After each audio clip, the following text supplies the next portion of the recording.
목요일 새벽 예배를 하나님 앞에 올려드리겠습니다.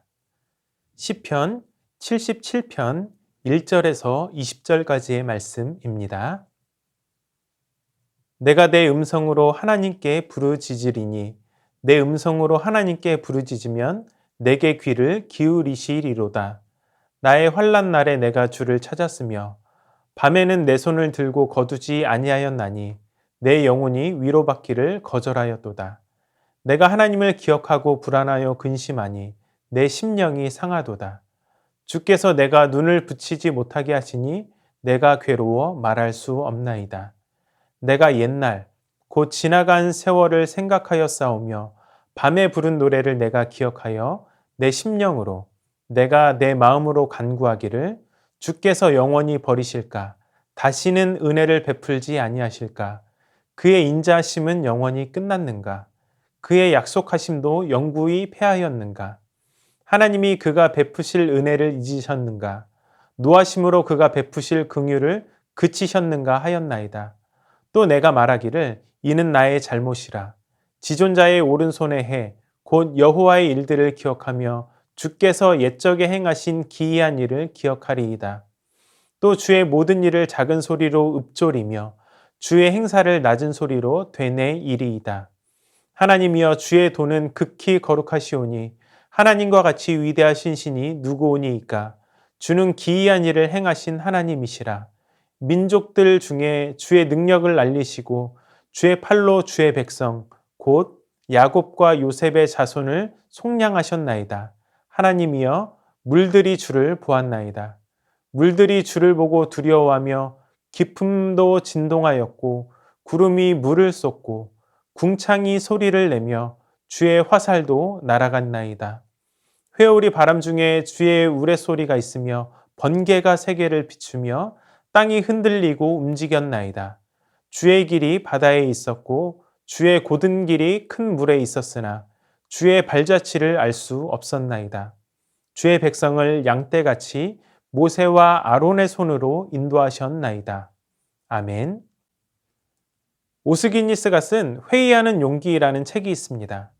오스기니스는 그 책에서 우리의 믿음이 시험을 거친 믿음이라면 우리는 더 이상 회의를 두려워할 것이 없다. 회의 없는 믿음이란 없고 회의를 이해하고 해결할수록 믿음은 더 강해진다고 말합니다.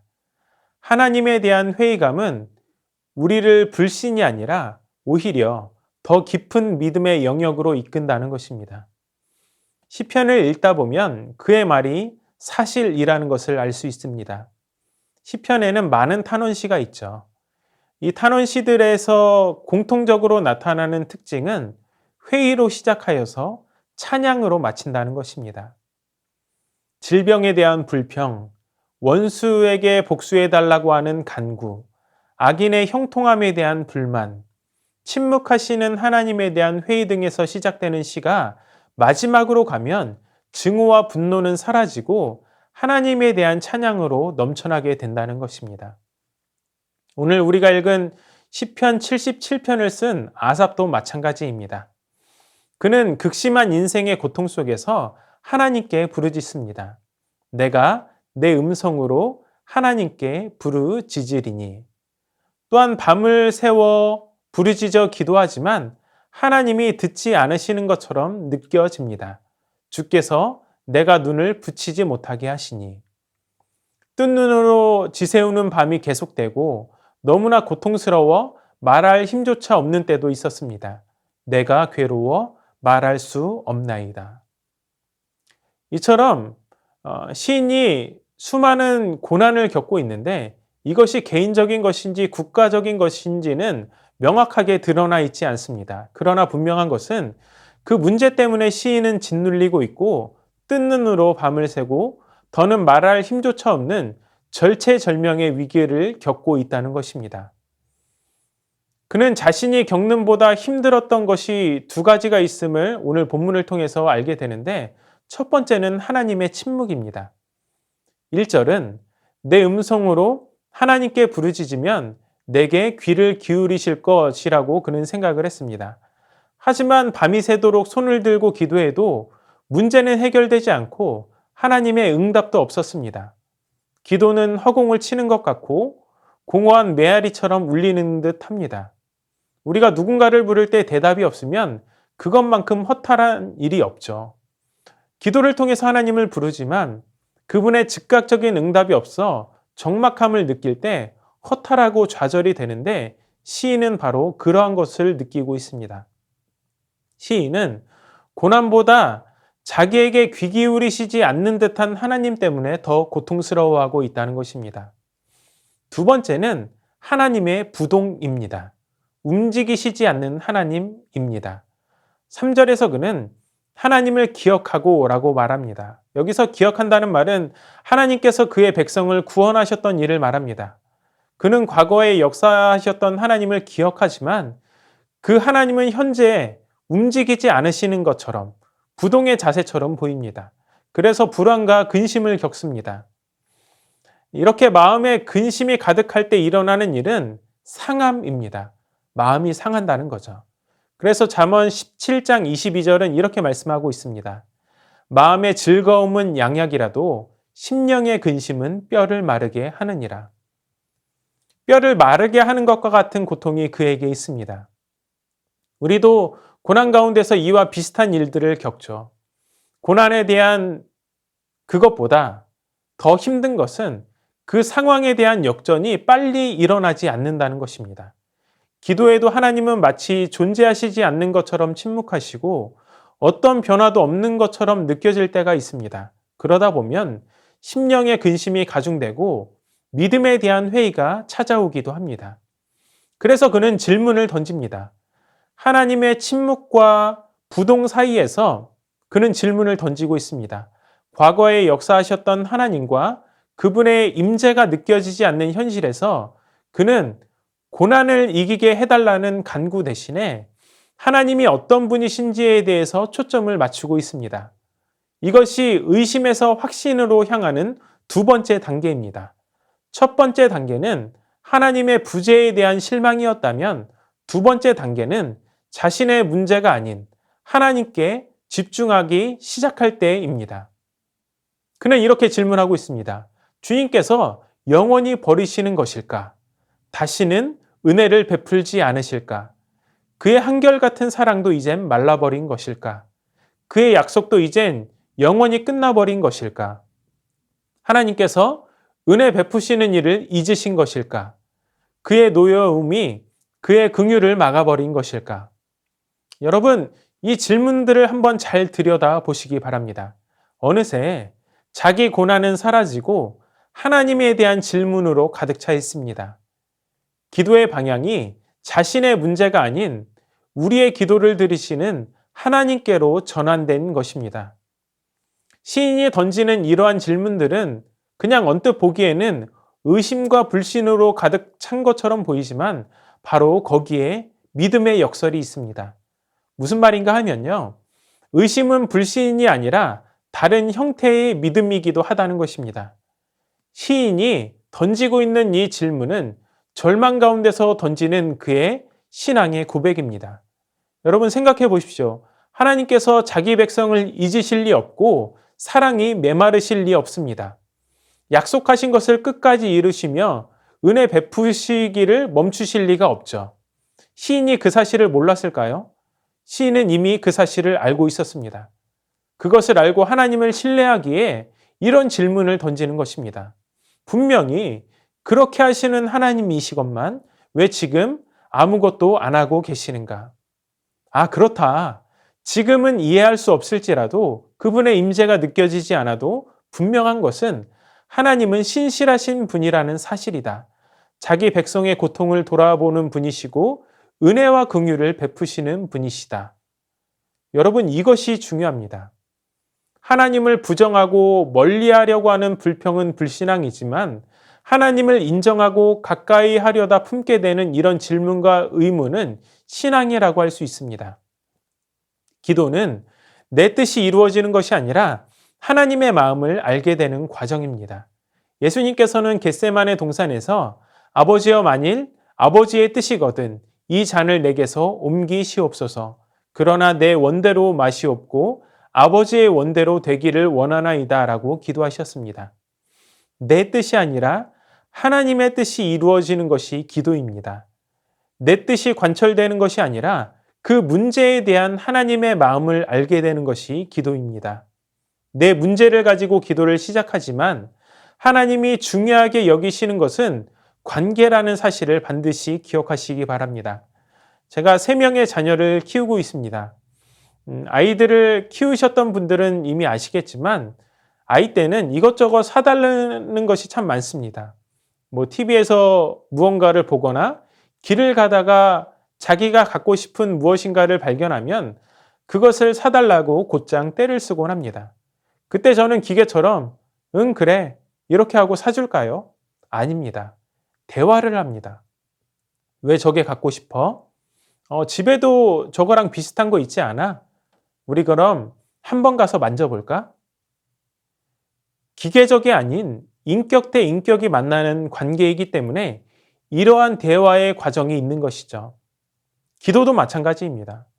기도를 통해서 하나님, 이 문제를 해결해 주세요. 도대체 어디에 계시는 거예요? 라고 말할 때 하나님은 때로 응답의 속도를 늦추시고 하나님 자신에게 집중하기를 원하십니다. 그 집중은 하나님에 대한 회의와 의심을 믿음의 확신으로 나아가게 만들어 줍니다. 시인은 현재의 어려움 속에서 주님이 그의 백성을 다루셨던 방법을 묵상함으로 희망을 발견함으로 나아갑니다.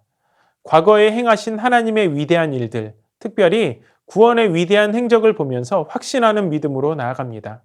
의심으로, 하지만 믿음으로 던졌던 질문은 이제 묵상으로 변합니다.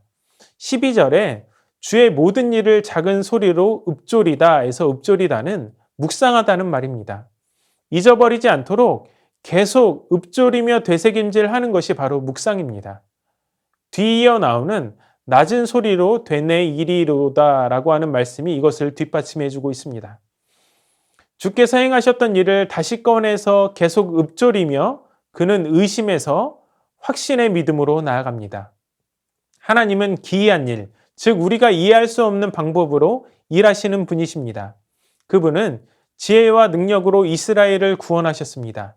천둥과 번개와 비와 폭풍과 지진을 일으켜서 애굽의 군대를 멸하셨습니다. 또한 홍해를 가르고 바다의 길을 내어 자기 백성을 건너가게 하셨습니다.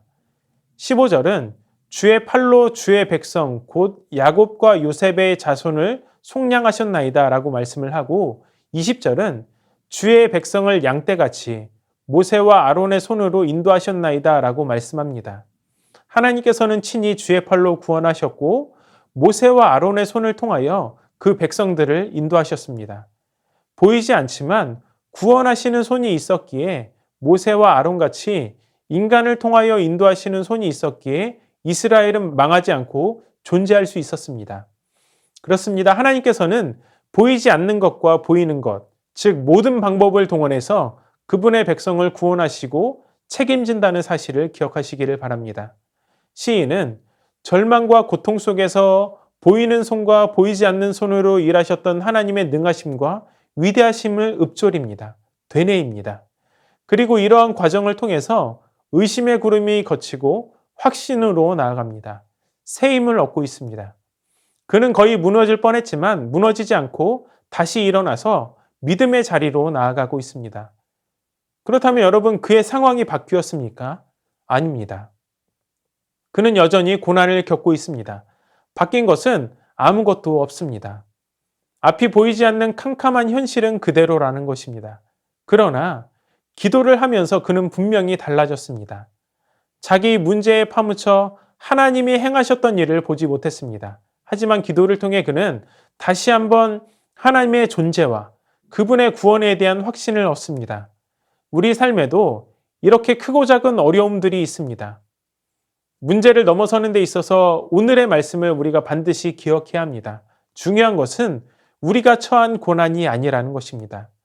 의심의 구름을 넘어서 빛에 도달하기 위해서는 우리가 자신의 문제가 아닌 하나님 앞에 집중해야 합니다. 성경을 통하여 말씀하신 수많은 약속들, 이미 우리 삶 가운데 역사하셨던 하나님의 큰일, 이러한 것들을 되새기며 묵상하기 시작할 때 의심은 거치고 확신하는 믿음만이 자리 잡을 수 있게 될 것입니다.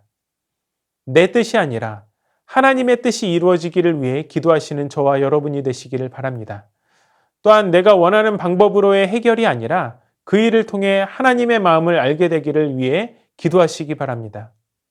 아무것도 염려하지 않고 하나님께 아뢰을 때 그리스도 예수 안에서 평강으로 우리의 삶을 지키시는 주님의 은혜가 충만할 것입니다.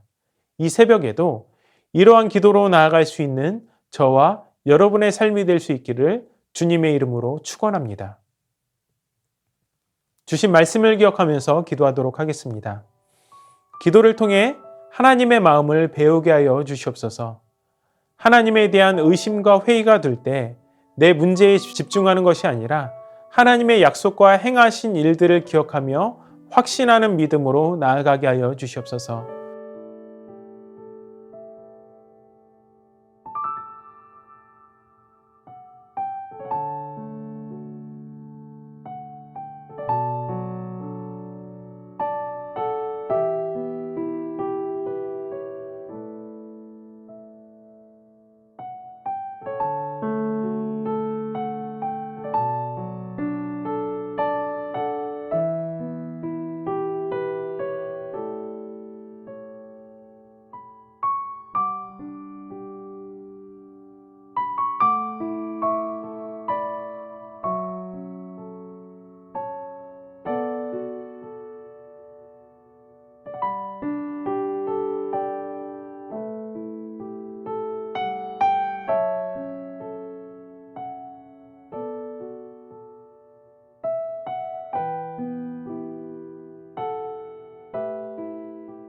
또한 나라와 열방을 위해서 기도합니다. 코로나의 폭발적인 확산을 막아주시고 방역 당국과 의료진에게 힘을 더하여 주옵소서. 우크라이나와 러시아 간의 분쟁이 즉각 중단되게 하시고 양국 간의 복잡하게 얽힌 이해관계들이 풀어지게 하여 주시옵소서.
교회를 위해서 기도하겠습니다. 모이기를 피하는 어떤 사람들의 습관과 같이 하지 말고 주의 날이 다가올수록 더욱 모이기를 힘쓰는 광주 새순교회가 되게 하여 주시옵소서. 다음 세대 겨울 성경학교와 수련회가 진행되고 있습니다. 참석하는 모든 사람들의 안전을 지켜주시고 은혜로운 일정이 되게 하여 주시옵소서.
선교사님들과 환우들을 위해서 기도하도록 하겠습니다.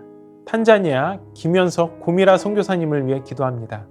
학생들과 성경을 함께 읽으며 하나님의 말씀이 아이들의 마음밭에 잘 심겨질 수 있도록, 또 수도관 매설과 수원지에서 공급될 물이 잘 공급되어지고 이 물이 공급될 루아이니 마을에 물과 함께 복음도 잘 전해질 수 있도록, 또 교육을 올해의 주된 사역의 방향으로 삼고 있는데 하나님이 기뻐하시는 사역이 될 수 있도록, 또 환우들을 위해서 기도합니다. 추명호 성도님, 김평수 집사님, 김인혜 집사님, 김영자 권사님, 김찬준 집사님, 정순금 권사님, 김봉남 권사님, 안행순 집사님, 최혁기 성도님, 정성희 집사님 어머님, 김광순 집사님, 이길태 집사님, 박문천 집사님, 우리 시간 선교사님들과 환우분들을 위해서 간절히 주님 앞에 기도하겠습니다.